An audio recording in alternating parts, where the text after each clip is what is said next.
Hey, everybody, it's Paul Kurtman coming to you again, Facebook Live and on YouTube this time. It's one day before the primary election, and last week we had an opportunity to talk with Ben Brown, who's a candidate for state senate in District 26, which is Franklin County, Eureka, Warren County, Osage, and Gasconade. And real quick, just for a few minutes, I got a guest I want to bring on. His name is Robert Smith. All right, Robert.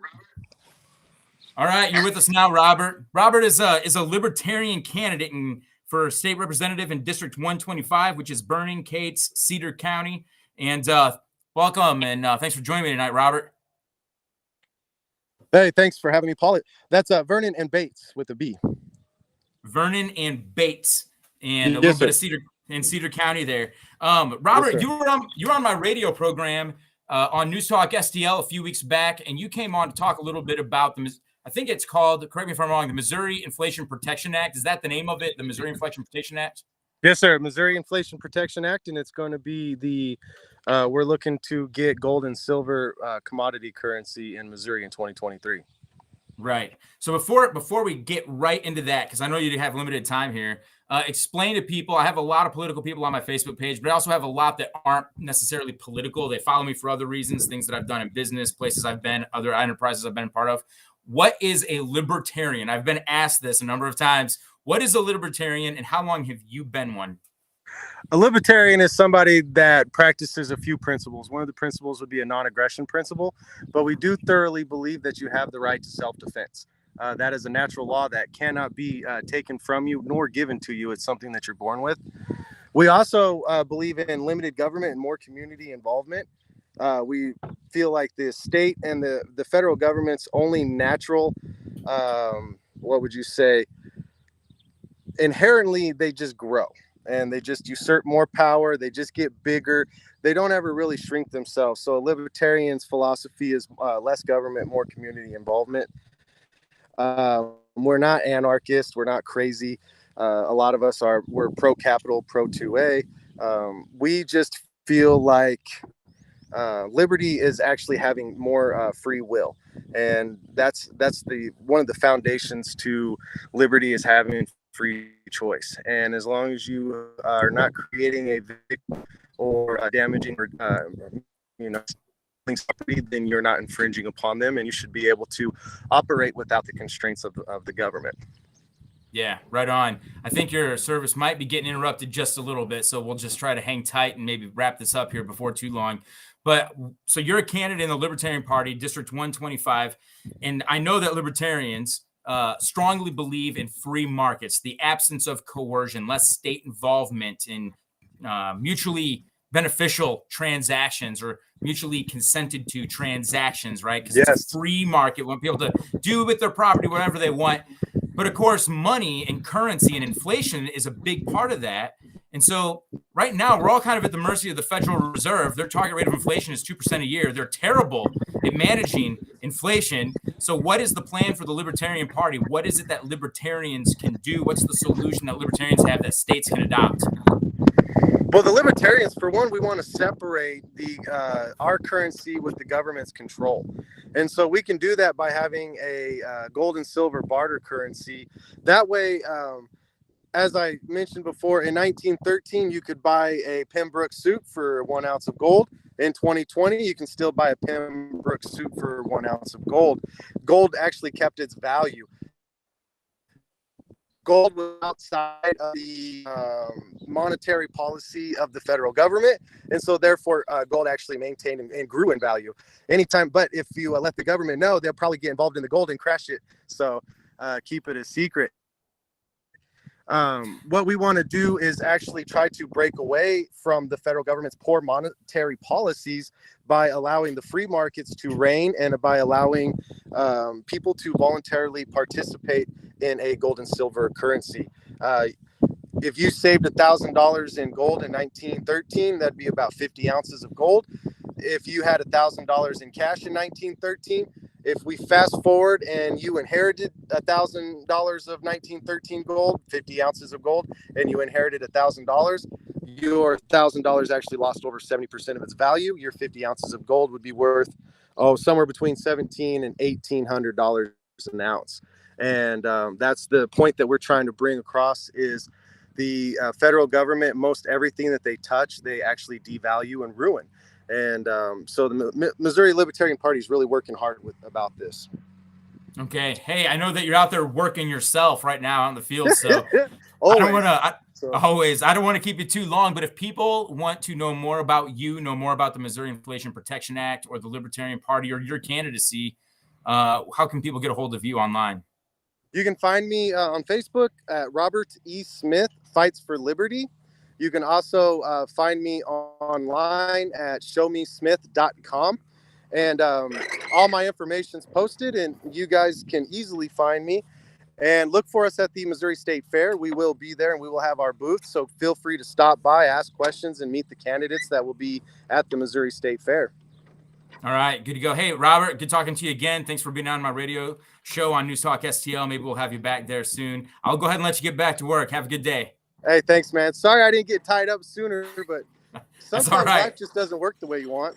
I know how it goes. Believe me, I know how it goes. I know. Yep. As soon as you came online and I saw that hat, I was like, he's working. He's out. I'm either campaigning, I'm a capitalist, and I run my own company. I do my own stuff. Right on. So, you got to stay on the grind, especially since my money's been devalued the last couple of years. So that makes it even harder. So, yeah, people got to put it on and get out there and work. And that's another thing I'm against is all the government regulations and the red tape. The other day I gave away free tacos in the park, but we weren't set up more than 45 seconds before the police were there to make sure we had permits, and I just think it's really weird that they will do whatever they can to stop you from providing for yourself. Yeah. But they won't kick you off any federal programs or anything like that. You're penalized for trying to work, for trying to make something of yourself. And this actually creates the welfare system. So as a libertarian, we're also against that type of stuff. So Paul, it's been great talking. So thanks, Robert. Thanks. Hey, I'll talk to you again soon. Yes, sir. Thank you. Bye. Bye. All right. So that was Robert Smith with the Missouri Libertarian Party. He's a candidate in District 125. And I wanted him to come on here and talk about the Missouri Inflation Protection Act because a lot of people think, and I hope he watches this, later on when he's done working. I don't know if you guys heard it, but there was pigs squealing in the background. He was out dropping off a load of hogs, it sounded like, out there working on a Monday night in this heat and humidity. Great for you, Robert, and thanks for coming on. But this is such an important issue. Inflation is a state issue. It absolutely is a state issue. Federal Reserve policy is a state issue. And the reason I can tell you that it's a state issue is because all the dollars in all the pockets of the Missouri citizens are all Federal Reserve notes. So the value of those dollars is really governed and regulated by the Federal Reserve. Furthermore, every tax dollar that you pay to the state of Missouri is a dollar that's regulated. The value is regulated by the Federal Reserve. And every dollar in our budget and every dollar that moves out to cover the cost of gas for school buses, every dollar that goes to feed lunches to school kids or to buy books or to pay teachers, all of those dollars are regulated by the Federal Reserve. So if we have a Federal Reserve that's out of control, if they cannot manage the money the way that they want to, if they are missing their target rates of inflation, well, then that's a big problem for the rest of the people in the state. In December of 2019, I watched Jerome Powell give a press conference from my office, and Jerome Powell said, hey, the target rate of inflation for 2020 is 2%. Well, 2020 came and went. We had a pandemic, and not only did that happen, but then the government decided to help people out by creating and spending a lot of money. That is what's causing the inflation, all the spending, all the money creation. It's a state issue.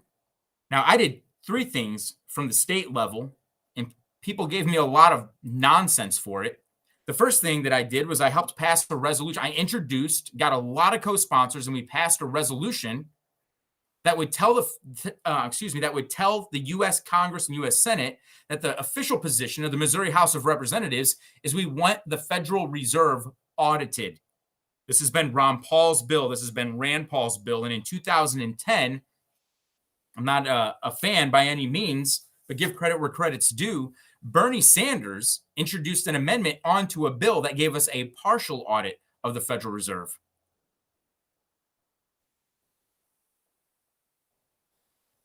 what we learned from that partial audit of the Federal Reserve at the time in 2010 was that the Federal Reserve had created to the tune of 16 trillion new dollars that nobody in Congress was even aware of. And you cannot create more money without necessarily creating inflation, because inflation is too much money chasing too few goods. Let me put it another way. Here's inflation. Let me use an illustration. Let me use baseball cards as an illustration. You have a Mickey Mantle rookie card, and it's the only one that we know about. It's going to be priceless because it's the only one. But let's say somebody finds 2 or 3 more. Well, now yours isn't priceless maybe because there's other ones out there. There's 2 or 3 more, but it's still incredibly valuable. But let's say you own 1 of 3 Mickey Mantle rookie cards, but then let's just say somebody walks into their grandpa's attic and they discover a box with about 1,500 of the exact same card in the exact same condition. Well, you did have 1 of only 3 Mickey Mantle rookie cards, but now you have 1 of over 1,500. And since there's so many more of them, all their value is gone down because there's so many more of them. They're easily accessible now.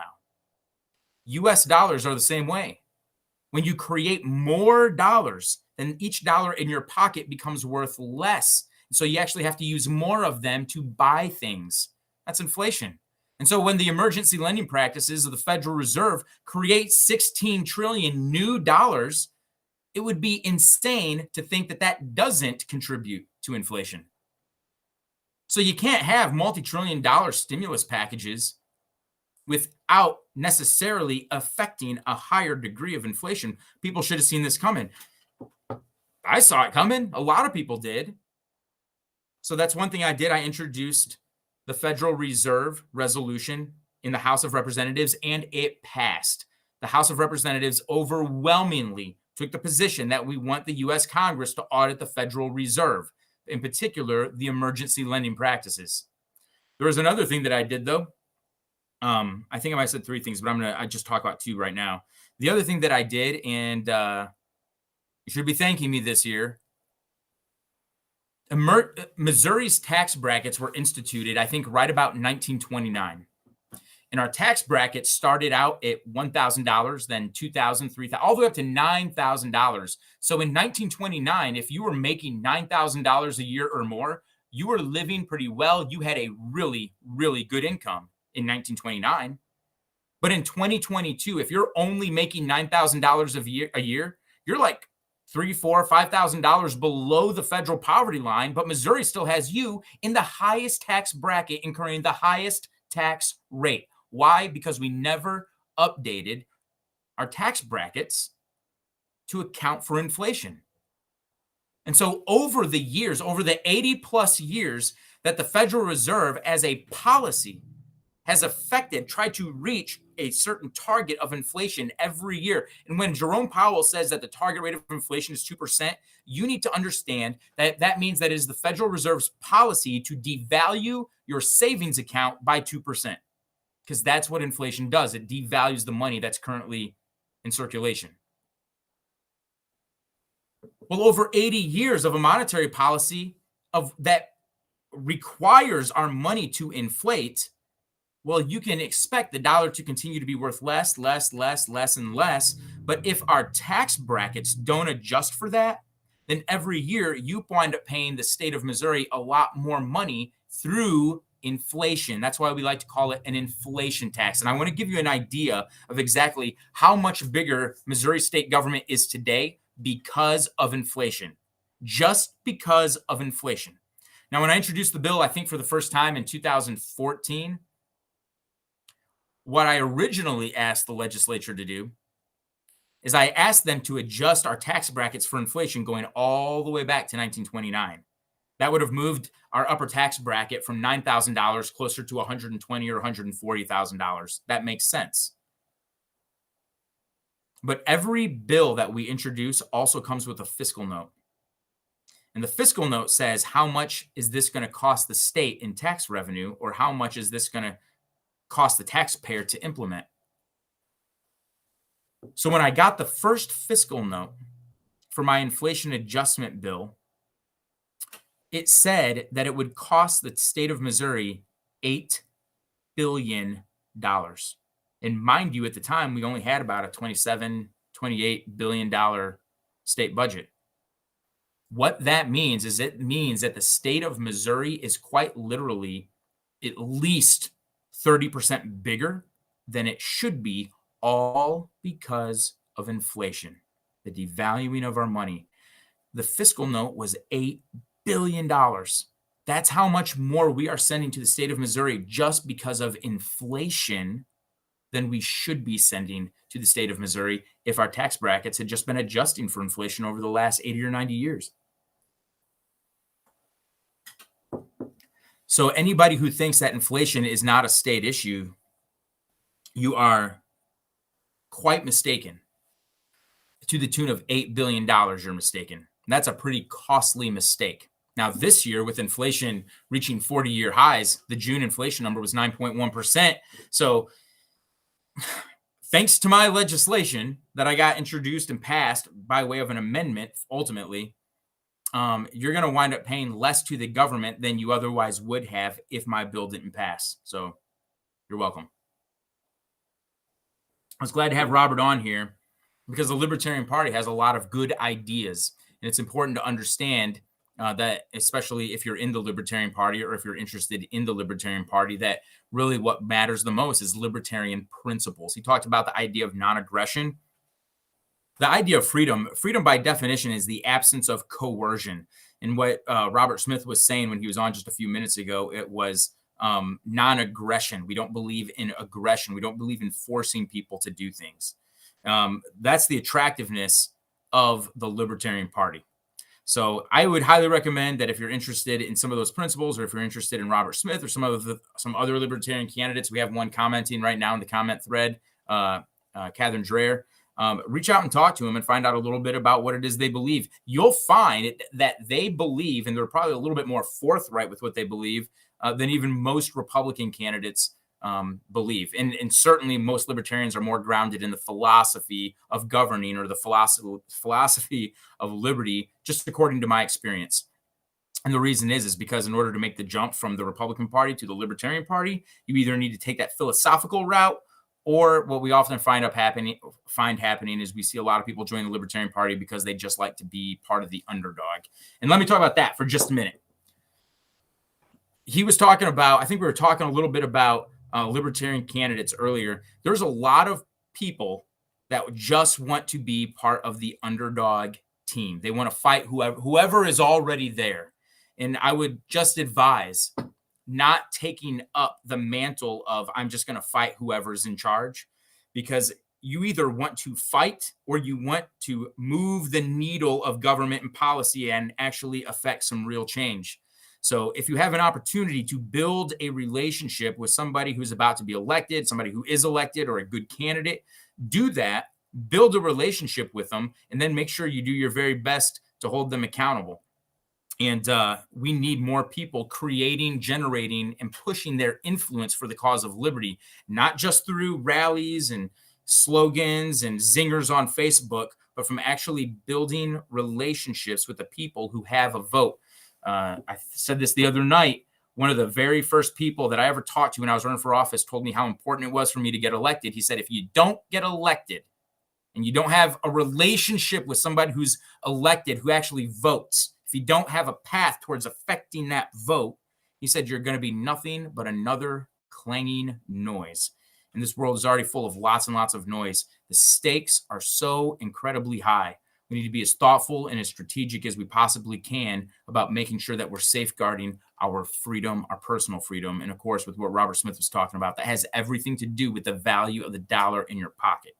All right, folks, I'm going to go ahead and let you go. Hey, tomorrow on News Talk STL in St. Louis, 101.9 and 94.1, we have nonstop, all day long election coverage. I'm going to be joining Mike Ferguson in the morning, and every hour, I think at like 20 minutes past the hour, on the hour, he's going to be taking calls and letting anybody talk up any candidate that they want. So no debates, no pushback, just call in and pump your candidate. That's going to be tomorrow morning, News Talk STL, 101.9 and 94.1 in St. Louis. You can also live stream at News Talk STL Hey, I'm going to be back probably in, I don't know if I will be tomorrow night, but I will be probably Thursday and Friday. I'm going to talk a little bit more about the Stoics and a little bit more about philosophy. I know that probably is just making some people's eyes gloss over right now, but I promise you it's important stuff. That and biblical passages, specifically from Proverbs, a lot you can learn. And on Thursday and Friday,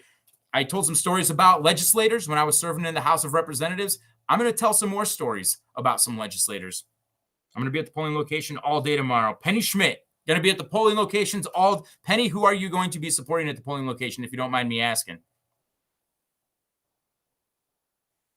Oh, Penny's on the board. So she's not going to be there to support anybody because she's on the board, but she's going to be doing her civic duty and helping all of us effect a good, smooth transaction. Republicans, Penny Schmidt. She's helping Republicans at the polling locations tomorrow.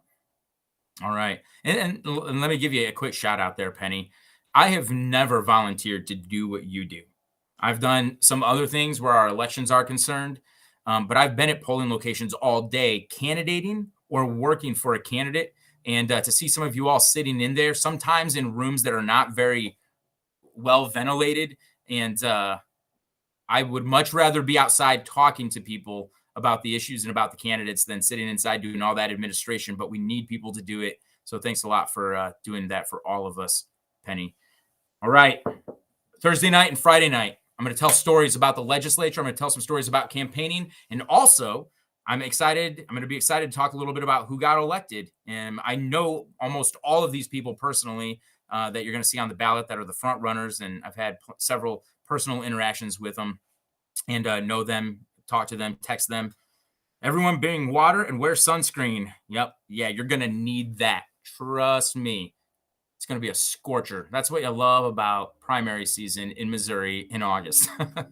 It is burning up. All right. I'm going to let everybody go for real this time. Go to paulkertman.com. And if you have any question or you want to come on like Robert did and chat about anything, if you got a good story, or you're involved in an issue or you're involved in a particular fight, give me a call, message me. Maybe we can do this on Facebook, but also maybe we can bring you right on the radio station itself at 101.9 at News Talk STL in St. Louis. I have a program there from 11 to noon every Saturday, and I have a fortunate opportunity to fill in quite often, which I will be doing tomorrow as well as Wednesday and Thursday. All right, everybody.